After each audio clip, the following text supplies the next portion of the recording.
প্রিয় ভাইয়েরা, শিখার আমি নিজেও এই আমল করেছি।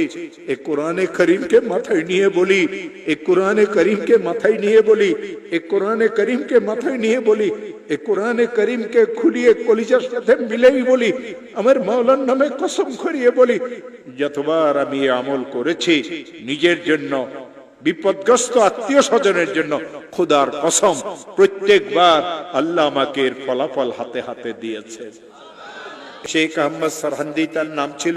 তিনি তার কিতাবে আমল শিখাইছেন, কোন মুসলমান যদি ঋণগ্রস্ত হয়, এত ঋণ হয়ে গেছে, আদায়ের কোনো ব্যবস্থা নাই, খেতে ফসল হয় না, দোকানটা অচল হয়ে গেছে, ছেলেটা বিদেশে গিয়ে ফাঁসিয়ে গেছে, থাকতেও পারে না, আসতেও পারে না, 2-3টা মেয়ে ঘরে উপযুক্ত, কারো বিবাহ হয় না, একটা মেয়েকে বিবাহ দিয়েছিল, তালাক নিয়ে মেয়েটা ঘরে চলে আসছে, ছেলেটা খারাপ ছেলেদের সাথে মিশিয়ে মদ জুয়ার অভ্যস্ত হয়ে গেছে। এই লোকটার পেরেশানির কোনো শেষ নাই, অনেক মামলা মোকদ্দমা তো সে ফাঁসিয়ে গেছে।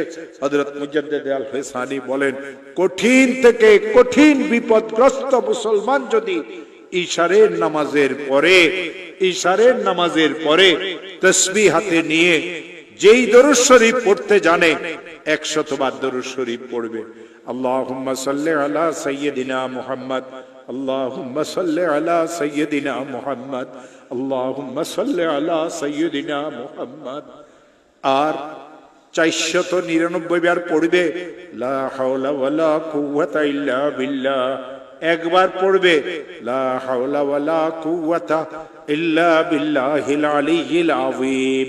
আবার 100 বার দরুদ শরীফ পড়বে, হাত পাতিয়ে বলবে, আল্লাহ আমি তো মামলা মোকদ্দমায় ফেঁসে গেছি। হাত পাতিয়ে বলবে, আল্লাহ আমার মেয়েগুলির তো বিবাহ হচ্ছে না। হাত পাতিয়ে বলবে, আল্লাহ আমার একটা মেয়ে তালাক নিয়ে ঘরে চলে এসেছে। হাত পাতিয়ে বলবে, আল্লাহ আমি মামলা মোকদ্দমাতে ফাঁসিয়ে গেছি। হাত পাতিয়ে বলবে, আল্লাহ আমার খেতে ফসল হয় না। হাত পাতিয়ে বলবে, আল্লাহ আমার ব্যবসাটা অচল হয়ে গেছে। হাত পাতিয়ে বলবে, আল্লাহ আমি সন্ত্রাসীদের দ্বারা কবলিত। হাত পাতিয়ে বলবে, আল্লাহ আমার ছেলেটা তো বিদেশে গিয়ে ফাঁসিয়ে গেছে। হাত পাতিয়ে দিয়ে বলবে, আল্লাহ আমার আরেকটা ছেলে তো অনেক খারাপ হয়ে গেছে, আমাকে মারধর করতে চায়, মাওলা তুমি আমাকে বিপদ থেকে মুক্ত করে দাও। আমার হাতে কোরআন আছে। দেওবন্দ মাদ্রাসার একজন বড় মুহাদ্দিস হযরত মাওলানা মুফতি আমিন সাহেব পালানপুরি, তিনি আমাকে আমল শিখাইছেন।